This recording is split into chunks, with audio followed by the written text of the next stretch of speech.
j'ai repris le restaurant il y a 3 ans maintenant. Et ça appartenait à un ancien vigneron, donc le domaine Gilbert, qui appartenait à son père, c'était une donation en fait. Et avant ça encore, c'était une mercerie. On a des vins qui passent partout, c'est ça qui est génial, on peut tout cuisiner et tout passe avec ce vin. C'est vraiment super, que ce soit le blanc, le rouge, le rosé, on peut tout accorder. Je suis fils de viticulteur, donc ma mère a créé le vignoble en 92. Et du coup, ils ont repris les vignes de mon arrière-grand-père. Et avec ça, ils ont racheté des terres à côté, ils ont agrandi et puis maintenant ils ont 10 hectares. Moi, ma passion, c'est de faire plaisir en faisant à manger, donc c'est autre chose. Chacun son métier. Et mon père m'a dit, je veux bien que tu fasses ce métier-là, mais je veux que tu sois patron. Tu as 10 ans. Du coup, je me suis donné 10 ans et j'ai ouvert mon restaurant à 24 ans. Ma recette fétiche, on va dire que c'est tout ce qui est les accords sucrés-salés. Voilà. J'adore travailler ça comme produit. Je fais tout ce qui est produit méditerranéen, donc c'est-à-dire que ce soit l'Europe ou l'Afrique. Et j'adore travailler tout ce qui est herbe et tout ce qui est, on va dire, vinaigre, sirop d'érable, enfin plein de choses. Tous mes voyages m'ont formé et c'est ça qui m'a appris à cuisiner.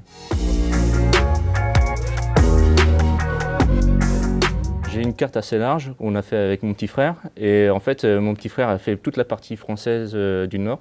Donc il a vu beaucoup de personnes, il a beaucoup travaillé avec des personnes, des vignerons, parce qu'il a fait des études viticoles.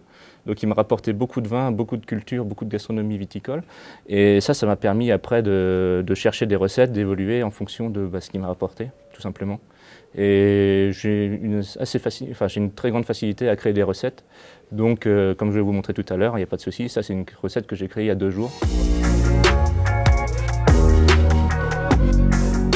Alors je vais vous le marier justement avec celui-ci, donc le charbonnier.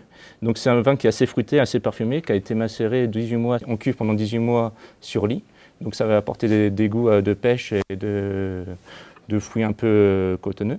Et c'est vrai que ça c'est sympa, ça va se marier très bien avec donc, ma recette qui est à l'abricot et aux chèvres. Et le chèvre c'est un produit qui est assez fort mais assez léger, tout dépend de l'affinage. Et là j'ai prévu justement les deux, un très frais et un très sec, pour mettre dans la recette. À côté de ça, je vais faire marier ça avec de l'abricot, ce qui va se rapporter au vin. Et du coup, on va avoir plein de saveurs qui vont se mélanger. Tout en n'oubliant pas mes bases de la Méditerranée, donc le basilic, la menthe et les herbes.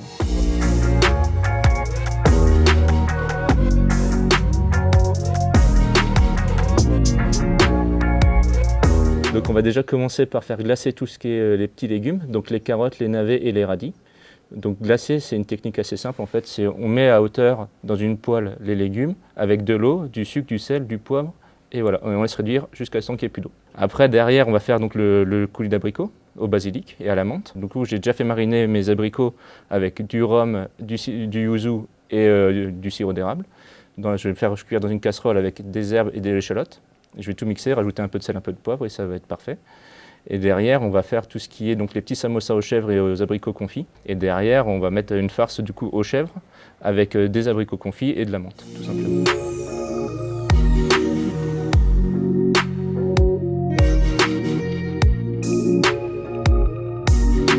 On prend un petit peu de notre farce, on va disposer dedans comme ceci. Il ne faut pas trop en mettre parce qu'il faut pouvoir quand même fermer les samosas. Hop.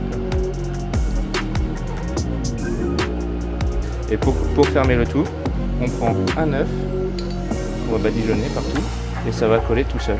Et on va les faire revenir à la poêle pour qu'ils soient croustillants. Et après on dresse et voilà.